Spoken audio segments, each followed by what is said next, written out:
We are live. Thank you. Good morning, everyone, and to the members of the governance committee and staff. I want to thank you for joining us today's meeting. I want to call this meeting to order at 11:01. Can we, Dion, are we gonna do roll call? Do we need roll call today? We can do roll call, yes, sir. Chairman Cody. Present. Director Edminster. I think Director Edminster stated he wasn't gonna make it today. Yes, sir, he did, I'm sorry. Director Leggett. Here. And Dr. O'Halloran. Here. All right, we're all set. All right, thank you. You're welcome. All right, before we enter into it, see Helen? No. No, Helen is not on yet. All right. Moving on. Before she what? She must have something. She's normally here early. Yes. I hadn't talked to her since this morning. Was Director Stone planning to attend the governance meeting this morning?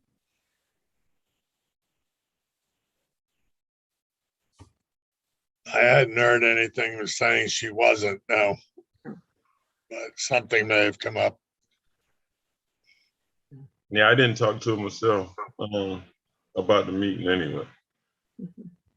So we're gonna move forward. So before we enter into the agenda items, I want to mention that I know we're looking forward to moving with the implementation of the committee restructuring to December instead of January.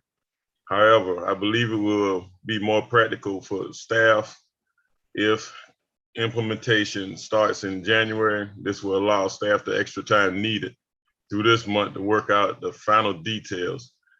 In addition, I would like to have time to meet with Ms. Ragland to go over the structure before the final is rolled out for approval. All right, Ms. Ragland, before we go into the agenda item, do we have any presentations or updates for today's meeting? No, sir. Thank you. We have 8 items, A through H, before us, recommended for action for the next week's board meeting. Everyone received a copy of the committee package last week for review. So at this time, I'd like to turn the floor over to Ms. Ragland to discuss the items below. Yes, sir. Thank you, Mr. Chairman. As you mentioned, these items did go through committee on last week. However, the last item labeled HFY21 Innovative Coordinated Access and Mobility Grant was just received by members of the board last couple of days. And I want to explain to you exactly what that is about, since it was not reviewed during committee. This grant will provide funding to support different projects for the transportation of disadvantaged individuals, particularly those with non-emergency medical needs, our seniors and our elders who need this transportation.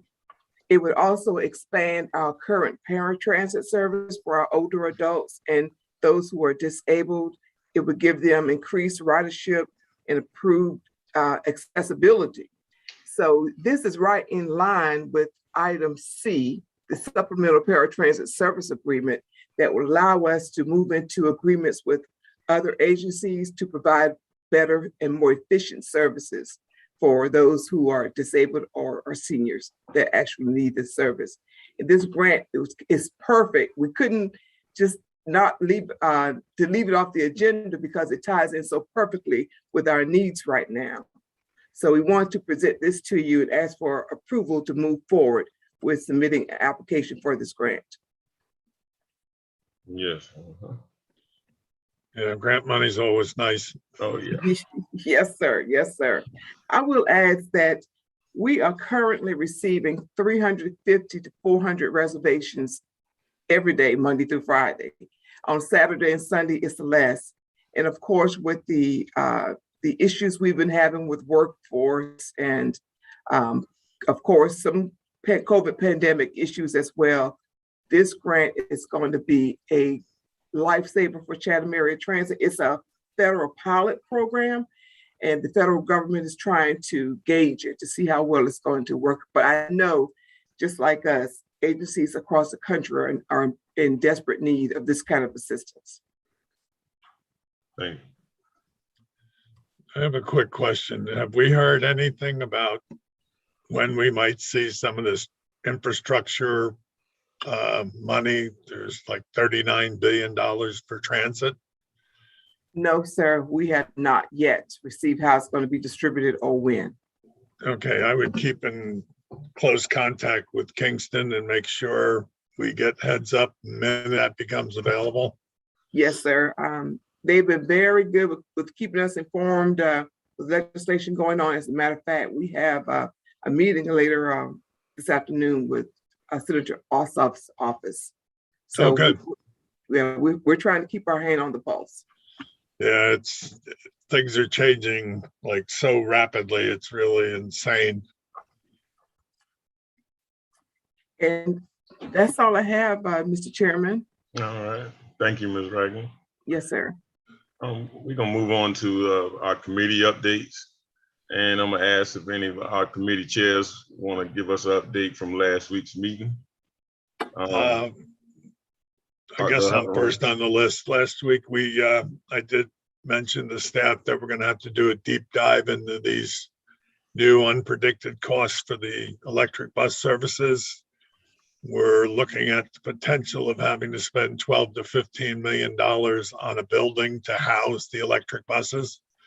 I'm not so sure we want to be continuing in a program where it's going to cost us money to save the environment at that level. Supposedly they can't be left outside. They can't be left where there's dust. They can't be left. I mean, there's a whole lot that was never given to us as information by either Gillick, the FTA, or any of these other supposedly regulatory places. And I think it's going to have to be a deep dive because obviously Cat Central will no longer be functional if we have to go to a building for the electrics. Dr. O'Halloran, to your point, we are investigating that.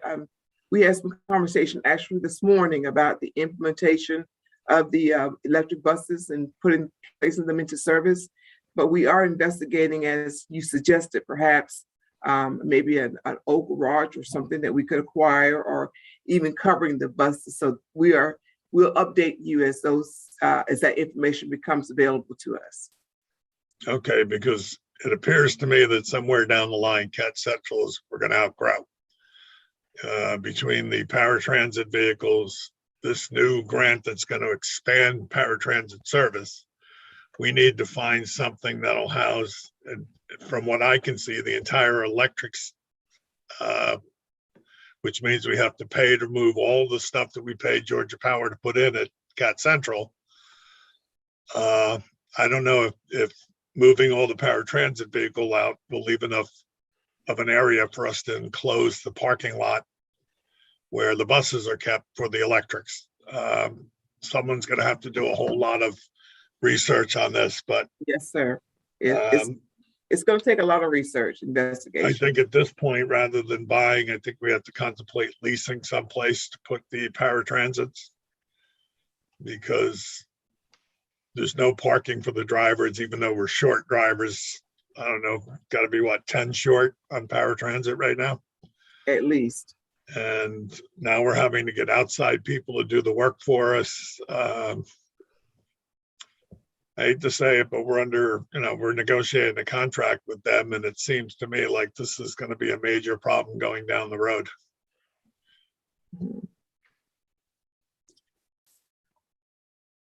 Well, we're looking for brighter days, if you will, especially with this grant. We had already contracted, as we haven't contracted because it hasn't been approved, but item C is asking the board to approve supplemental paratransit service agreement with CRC. So that's pointing us in the right direction, and they're ready to move forward as soon as the board does approve it. Okay, because we all know what kind of chaos we had last time we had CRC come in when the taxi company dumped us on a Friday afternoon. Yes, sir. Well, we've had some prior conversations and meetings with them, and we're just ready to move. We are all in agreement. We understand, they understand what their assignment will be, and they're ready to proceed. And they're charging us less than it costs us to do the service ourselves. Yes, sir. Mhm. Possibly a thought for down the road. Yes. The other thing that I'm going to bring up since I'm in my committee meeting is I'm sure we're all aware that the mandate was finally issued for vaccines on Friday. It was given to the OSHA department to cover it. It's been challenged in court, so it's on a temporary delay, but that will be decided before January 4th. Yes. OSHA has the right to fine any organization or business that is not complying up to $50,000 fine for not instituting the mandate. So I think we need to get all of that in place and ready to go for the minute that that court case gets settled. Yes, sir. Mrs. White has already started moving in that direction. Okay, We've already put out some information to our employees as well to inform them should those temporary blockages, if you will, while they're going through appeals, should they be successful or not successful, Chatham Area Transit is already moving in that direction. We are asking employees at this point to just notify Ms. White if they have received the vaccination or have not received the vaccination, so we can better gauge where we are, and then we'll be prepared to move forward with whatever. they actually need to provide documentation that they've been vaccinated. That is not a violation of HIPAA. We have every right to ask for that documentation.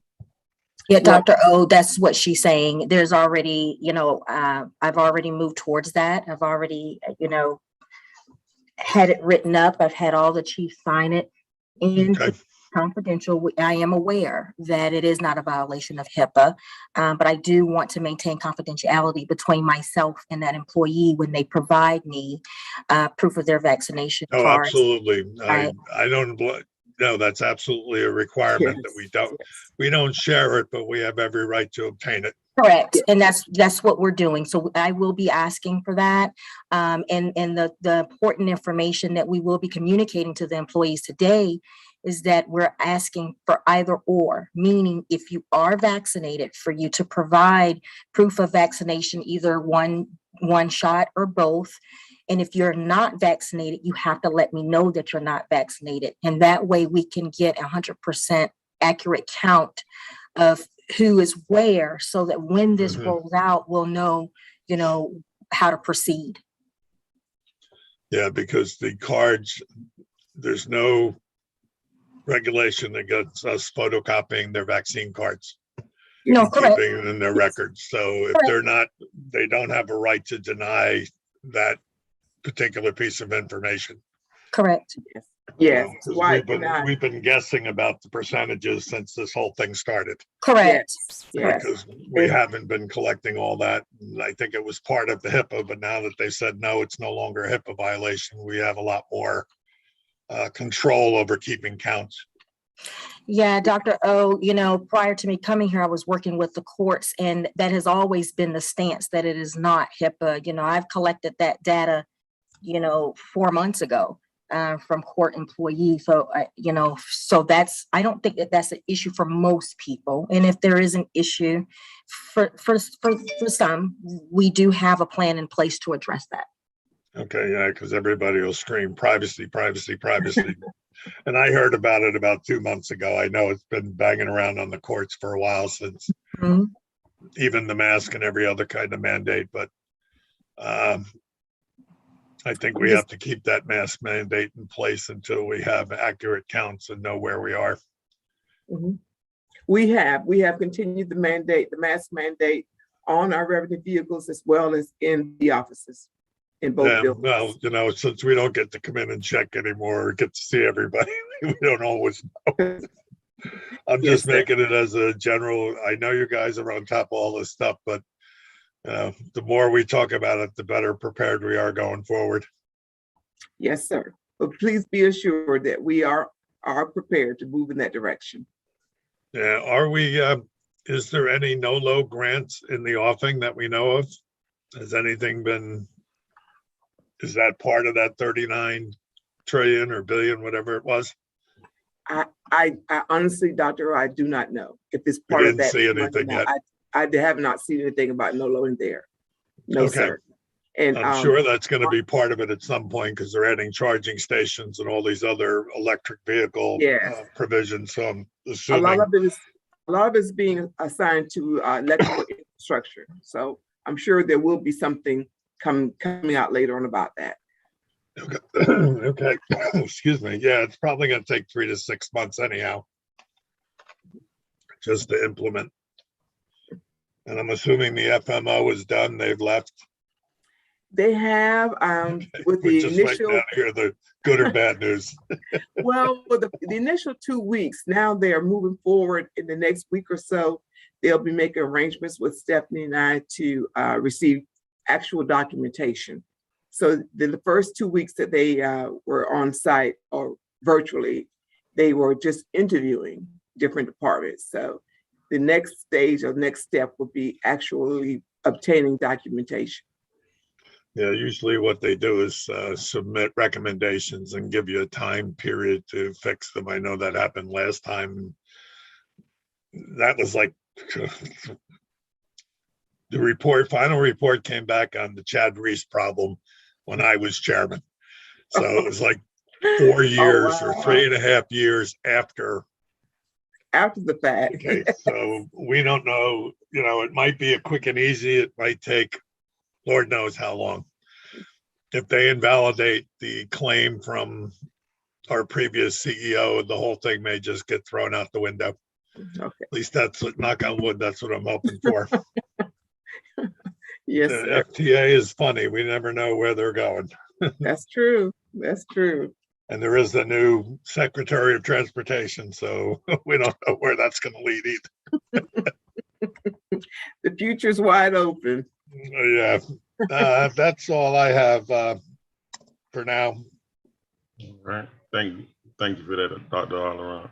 Oh, I forgot one other thing. We have to rescind those 2 resolutions that we passed in May, like a year or so ago, that Doug Eady did to restructure the committees. So we have to make sure we do that at a board meeting so that when you reassign the committees, it's not in violation of something we passed previously. So there was the resolutions. Yeah, there were 2 resolutions. resolutions. Beverly knows that they were in May of, I believe, May when I was chairman. All right. I'll look into that, sir. Thank you for that. One was putting the vice chairman as head of the finance committee or the one committee, and the other one was setting up the new committee structure. So we have to de-resolute, I guess. I don't know what the word is, but those both need to be rescinded so we can go forward with a new structure. Thank you, sir. I appreciate that information. Yeah, it gets us ahead a little bit on some of these things. Okay, thank you. I see Beverly's over there somewhere now. Or is that, oh no, that's the other Dumas. Yeah. That throws me off. All right, I'm gonna stop talking so we can get done here. All right, next we have Director Leggett. Did you have anything from last week's meeting? No, sir, we didn't have anything. We just had a real good meeting. It's very informative, but nothing to report. All right, thank you. All right, so our next scheduled meeting is next week, Tuesday, November the 16th. I look forward to seeing everybody there. Thank you for today's meeting. Thank you, sir. Thank you. Take care, everyone. Have a good day. How You too. doing, sir? Bye now. Well.